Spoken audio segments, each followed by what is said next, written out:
Good evening friends. Civil services preliminary examination 2019 का ये official paper है। सेट ए आपको दिखाई दे रहा है, यूपीएससी की वेबसाइट से मैंने डाउनलोड किया है इसे।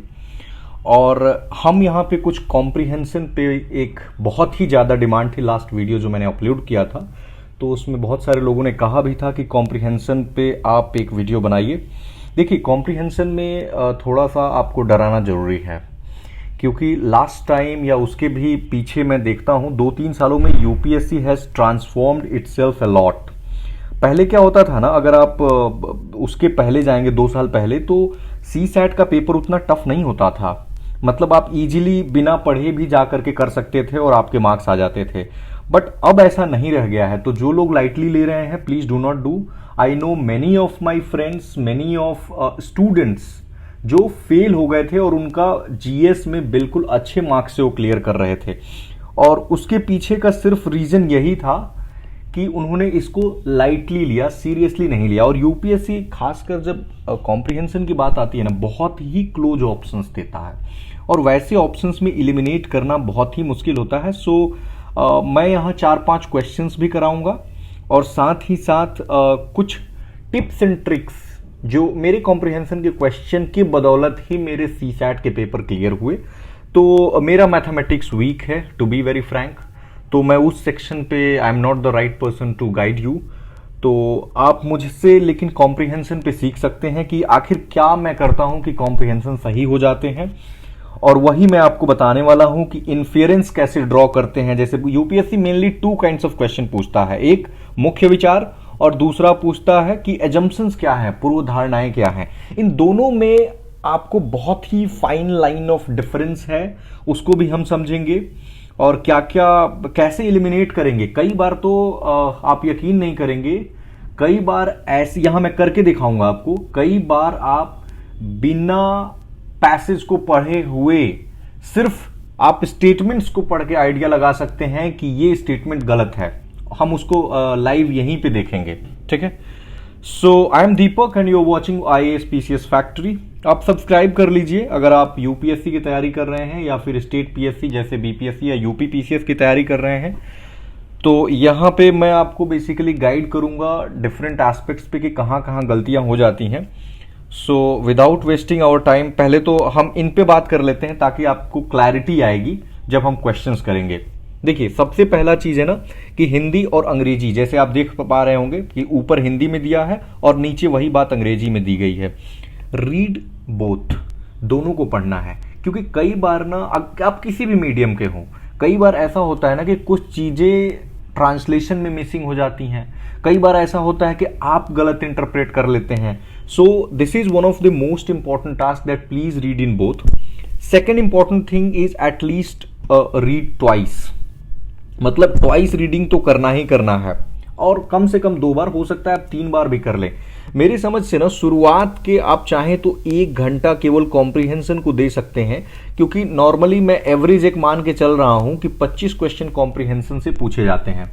आप इमेजिन कीजिए कि 27 क्वेश्चन आपको टोटल सही करने हैं अब कट ऑफ पार करने के लिए, सारा नेगेटिव काट करके आप यहीं से क्लियर कर जाएंगे। अगर आप में एक्यूरेसी सही है ना, तो कॉम्प्रिहेंशन में लोग कहते हैं ना गलत, शायद एक का तो 1 या 2 गलत होगा, आप सारा का सारा सही कर सकते हैं कॉम्प्रिहेंशन में। हम उसी पे बात करेंगे। देखिए, कम से कम ना 2 बार पढ़िए, क्योंकि 1 बार में आपको पता नहीं लगेगा। और कैसे 2 बार पढ़ना है, पहले आप कॉम्प्रिहेंशन पढ़िए पूरा, फिर क्वेश्चन देखिए, अगेन पढ़िए। इससे आपको अब जब दूसरी बार पढ़ेंगे ना, तो अब आपको पता चल गया है कि where you have to strike, कहां ज्यादा ध्यान देना है, वो लाइंस कहां है जो पूछा गया है, ठीक है। तो उस पर आप अटैक करेंगे।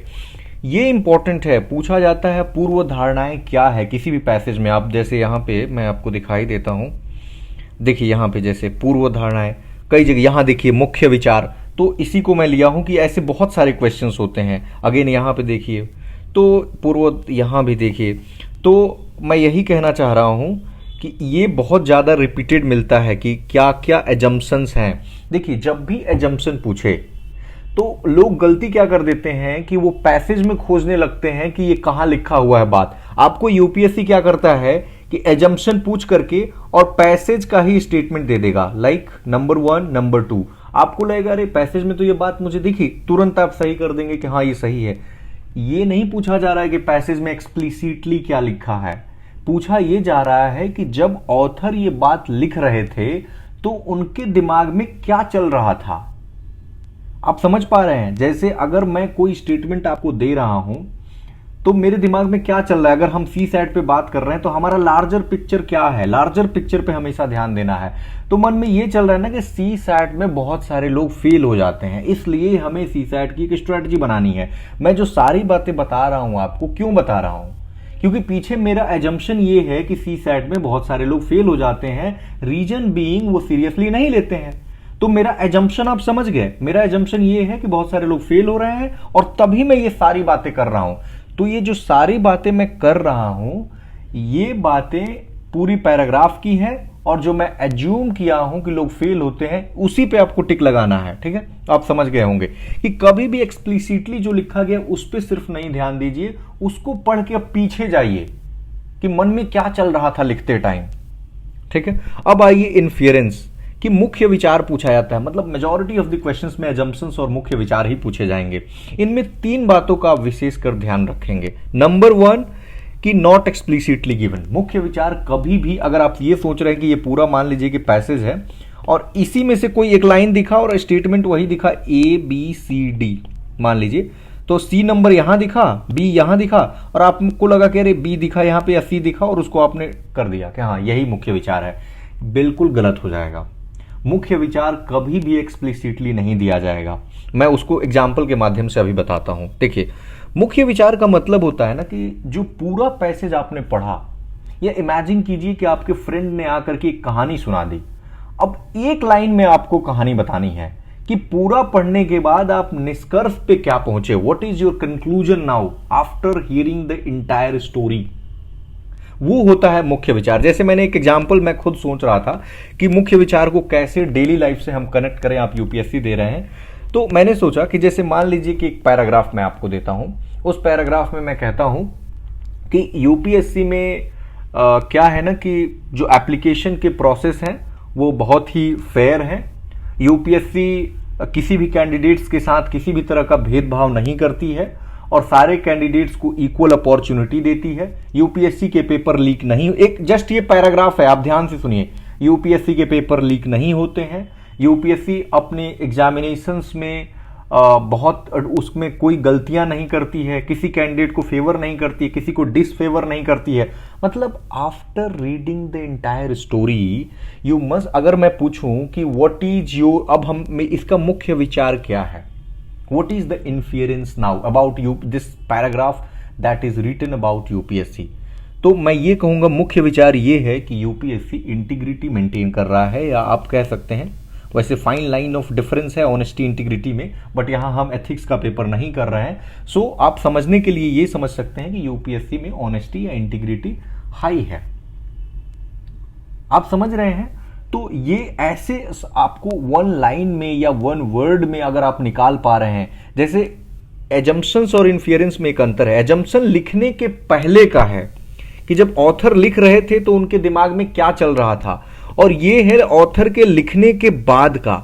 ये अगर आप डिफरेंस समझ गए तो आपको फिर इन्फेरेंस और एजम्पशन को ढूंढने में परेशानी नहीं होगी। ठीक है, मतलब जब ऑथर ने पूरा लिख दिया पूरी कहानी सुनने के बाद, now what do you understand, so that is inference. ठीक है, अब आइए एक बहुत ही इंपॉर्टेंट टॉपिक है एलिमिनेशन। इसको अभी मैं आपको यहां करके ही कुछ क्वेश्चंस दिखाऊंगा कि एलिमिनेशन में कैसे आप करेंगे। देखिए, कभी भी जैसे मान लीजिए ऑप्शंस को पढ़िए, ऑप्शंस को पढ़ के भी आप कई बार अगर मान लीजिए आपके पास समय बहुत कम है, आपने अदर एरिया जैसे कि क्वांट वगैरह को ज्यादा कर लिया है, तो आप इसको कैसे निकालेंगे। मान लीजिए आपके पास टाइम ही नहीं है literally, you read the passage twice, आपके पास एक भी बार पढ़ने का नहीं है लेकिन फिर भी अटेम्प्ट करना चाहते हैं, then how would you attempt that. देखिए, स्टेटमेंट पढ़िए, उसको स्टेटमेंट से अगर लग रहा है कि लॉजिकली करेक्ट है, कि हाँ ऐसा रैशनल लग रहा है, तो आप उसको करेक्ट मानिए। अगर वो आइडियाज प्रोग्रेसिव लग रही है, देखिए जरूरी नहीं है, एजम्पशंस में हो सकता है वो एज्यूम ना किया गया हो, मैं अभी बात करूंगा उस पर, बट अगर आइडिया प्रोग्रेसिव लग रहा है तो आप करेक्ट मान सकते हैं।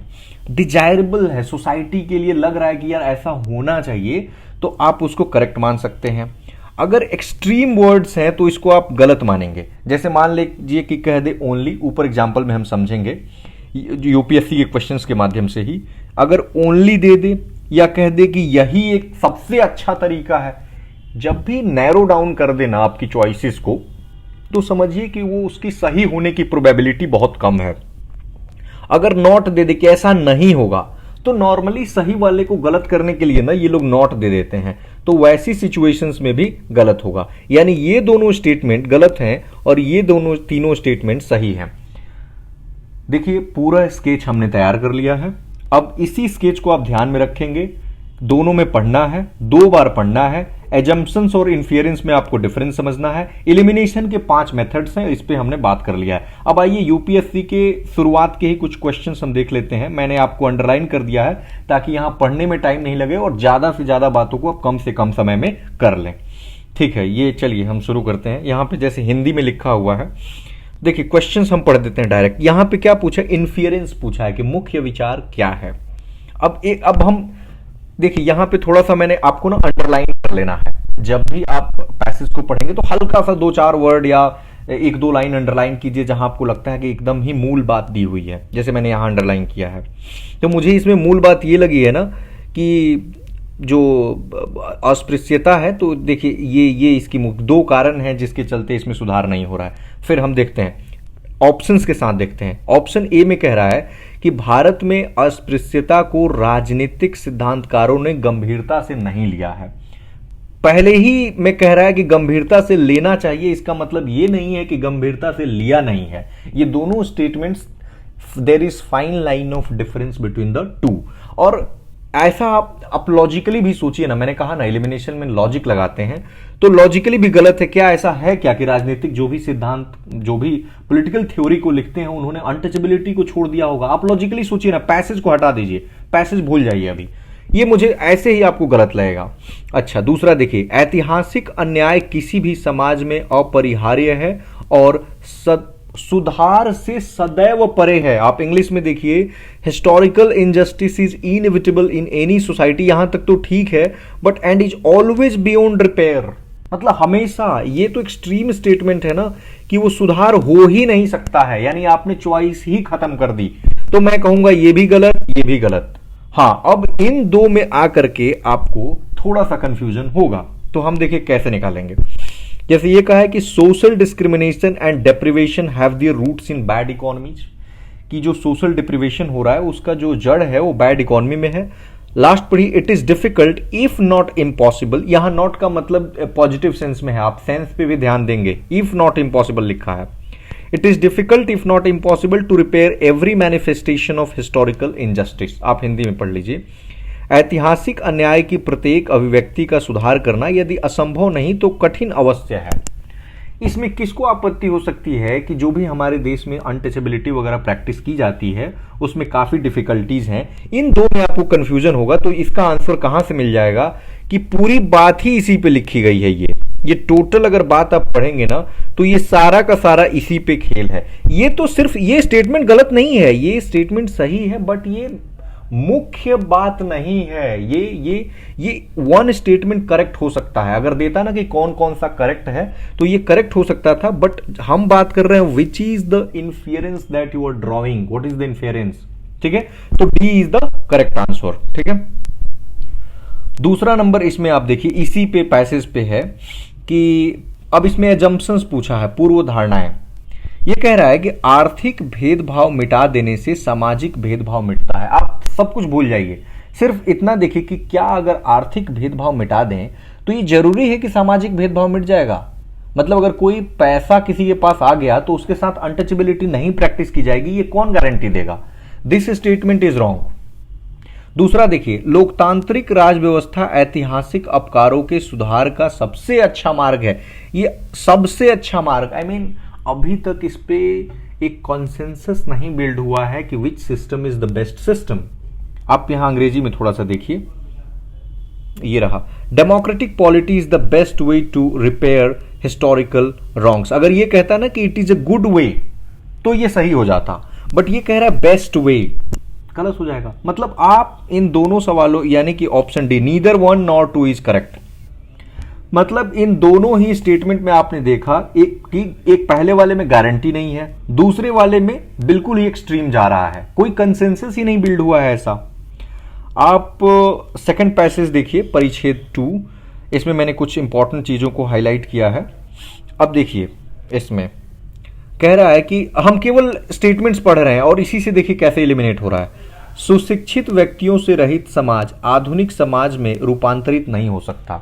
अंग्रेजी में देख लीजिए, a society without well educated people can not be transformed into a modern society. मतलब ऐसा हो सकता है क्या कि एक सोसाइटी जिसमें कि एजुकेटेड लोग हों वो मॉडर्न सोसाइटी बन ही नहीं सकती है। Again a very very extreme statements. ये बिल्कुल ही जरूरी नहीं है कि एक मॉडर्न सोसाइटी बनाने के लिए एजुकेशन अपरिहार्य हो, ठीक है। वो अगर कहता कि a society with educated people can be a modern society, अगर ये टर्म होता ना कैन बी, तो ये बिल्कुल सही स्टेटमेंट होता।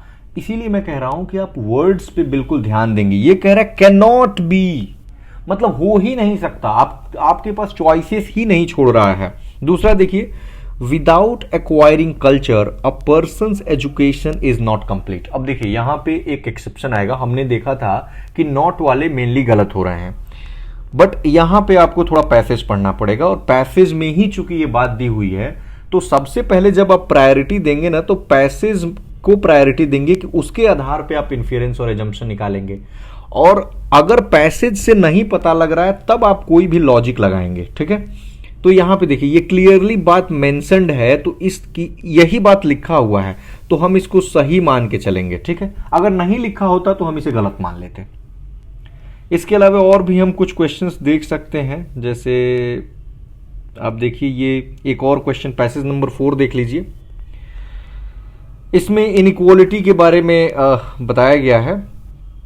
अब इसमें देखिए केवल हम डायरेक्ट पैसेज देखते हैं।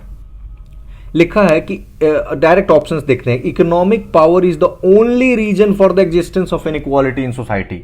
आपको लग रहा है क्या कि क्या इकोनॉमिक पावर ही केवल एक, ये बिल्कुल एक्सट्रीम स्टेटमेंट है। मैंने कहा अगर एक्सट्रीमली ओनली तुरंत काट दीजिए, दिस स्टेटमेंट इज रॉन्ग।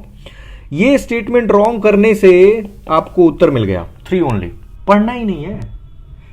आप हिंदी में देखिए, ये बिल्कुल ही, ये पूरा पैसेज ही नहीं पढ़ना था आपको।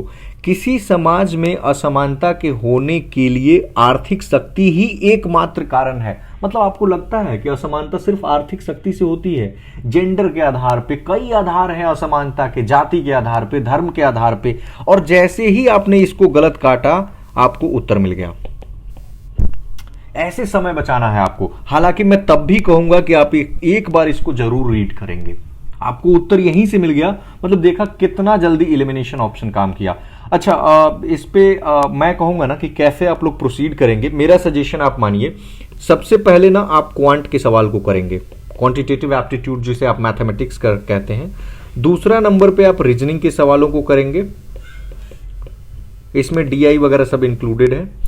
और तीसरे आप चाहें तो कॉम्प्रिहेंशन को कर सकते हैं, या अगर जिनको कॉम्प्रिहेंशन ही जिनका बहुत स्ट्रांग है तो मैं कहूंगा इस ऑर्डर को वो चेंज कर सकते हैं, मतलब कोई भी ऑर्डर फिर कर सकते हैं, ठीक है। लेकिन जिनको लग रहा है कि उनके कॉम्प्रिहेंशन बहुत गलत हो जाते हैं, मुझे नहीं लग रहा है कि इस वीडियो को देखने के बाद, और इसको प्रैक्टिकली अभी बहुत टाइम है आपके पास, प्रैक्टिकली आप यूपीएससी के सारे क्वेश्चंस पे अप्लाई कीजिए एंड यू विल फाइंड कि you will have the drastic improvement in your scores.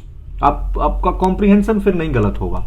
Comprehension बहुत ही इजी सेक्शन है, आप उसको टफ मानेंगे तो वो टफ है। देखिए ना कितनी आसानी से निकल रहा है, आप ऑप्शंस पढ़ के निकाल देंगे। और कई लोगों को मैं जानता हूं ऑप्शंस पढ़ के निकाल देते हैं, मतलब पैसेज नहीं पढ़ते, उनका क्वांट से किया फिर इसको ऑप्शंस, मान लिया 1-2 गलत हो जाएंगे, क्या फर्क पड़ रहा है?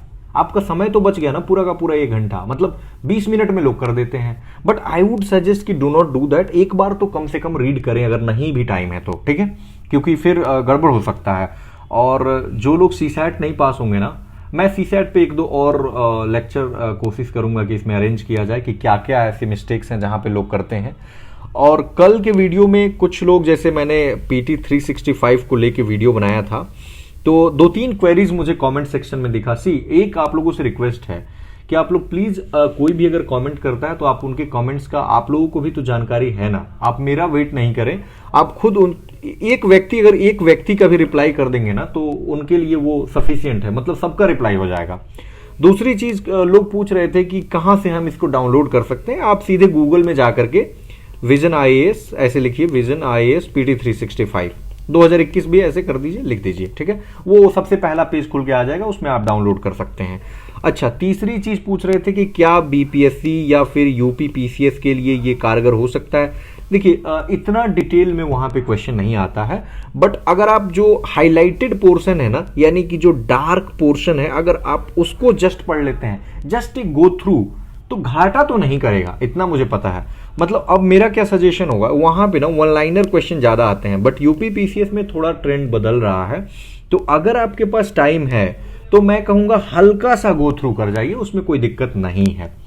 और कमेंट करके आप बताइए कि क्या कहाँ आपको लगता है कि, एक और चीज मैं बताऊंगा आपको कि कैसे एक्चुअल पेपर में, एक्चुअल एग्जामिनेशन हॉल में आप पेपर को कैसे कैसे अटेम्प्ट करेंगे और कितने क्वेश्चन आपको अटेम्प्ट करने चाहिए। Thank you very much.